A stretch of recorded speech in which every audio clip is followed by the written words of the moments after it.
नमस्कार। कभी ऐसी कहानी सुनी है जिसमें भगवान खुद बीमार पड़ जाएं और उन्हें ठीक करने के लिए किसी भक्त की जरूरत पड़े?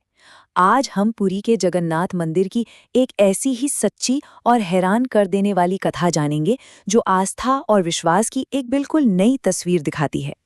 मतलब जरा सोचिए, क्या हो अगर भगवान को ही हमारी जरूरत पड़ जाए, अगर वो सर्वशक्तिमान अपने ही किसी भक्त से मदद मांगे। यही एक सवाल है जो इस पूरी कहानी की आत्मा है, और ये हमें विश्वास की असली ताकत पर सोचने के लिए मजबूर कर देगा।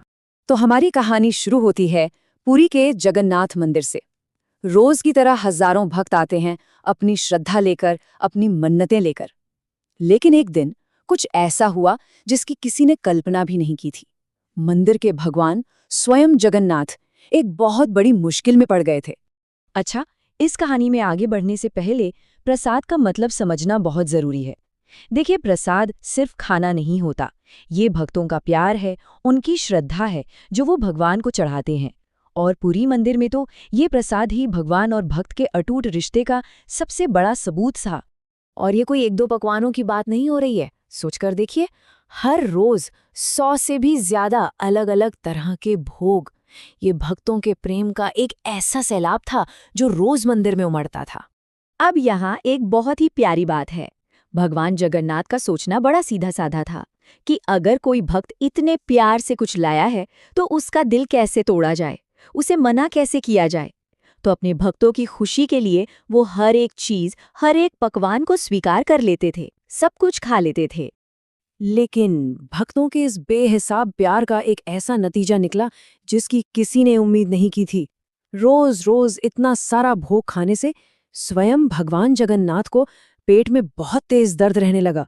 जी हाँ, भगवान कष्ट में थे। तो जब भगवान को खुद पीड़ा हुई तो उन्होंने मदद के लिए किसे चुना? किसी बड़े राजा को या किसी ज्ञानी पुजारी को? नहीं, उन्होंने चुना एक बहुत ही साधारण एक बूढ़ी माँ को। और यहीं से कहानी एक बहुत ही भावुक मोड़ लेती है।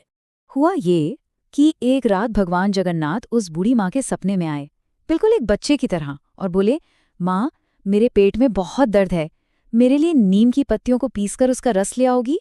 और उस माँ की आस्था तो देखिए, उसने एक पल भी नहीं सोचा कि ये महज एक सपना है। नहीं, उसके लिए ये तो भगवान का हुक्म था। वो फौरन उठी और अपने प्रभु के लिए दवा बनाने में लग गई। लेकिन कहानी इतनी सीधी नहीं थी। भगवान तक पहुंचना इतना भी आसान कहाँ था। जब वो बूढ़ी माँ अपने दिल में प्यार और हाथ में दवा लेकर मंदिर पहुंची तो उसके सामने एक बहुत बड़ी दीवार खड़ी थी। मंदिर के गेट पर मानो दो दुनियाएं टकरा गई। एक तरफ थी उस माँ की सच्ची श्रद्धा जो एक मिट्टी के बर्तन में अपने भगवान की दवा लाई थी, और दूसरी तरफ थे मंदिर के कड़े नियम और पहरेदार, जिन्हें एक बूढ़ी औरत का लाया हुआ ये अनजान काढ़ा समझ ही नहीं आया।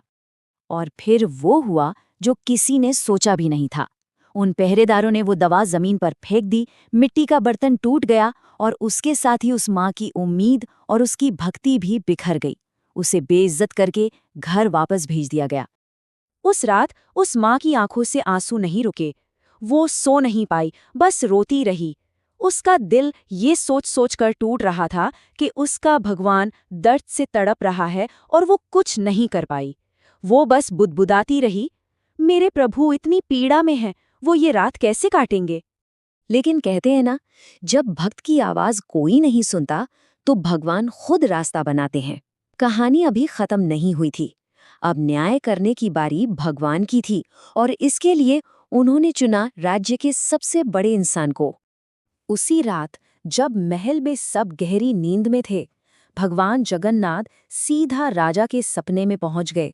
वो अपने भक्त के साथ हुए अन्याय का जवाब मांगने आए थे।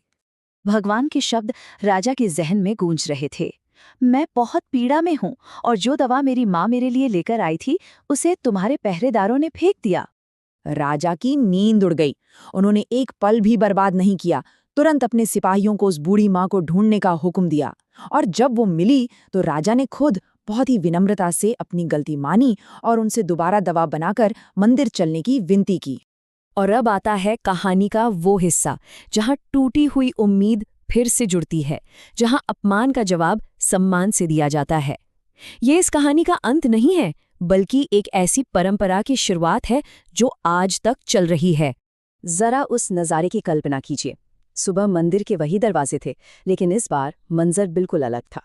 खुद राजा उस माँ को सम्मान के साथ मंदिर के अंदर ले जा रहे थे। जिन दरवाजों से कल उसे निकाला गया था, आज वहीं उसका शाही स्वागत हो रहा था। उस माँ ने अपने कांपते हाथों से नीम का रस भगवान को चढ़ाया और चमत्कार हो गया। एक ही पल में भगवान का सारा दर्द गायब हो गया। इस एक लम्हे ने मंदिर के रिवाज को हमेशा हमेशा के लिए बदल दिया। और सबसे खूबसूरत बात जानते हैं क्या है?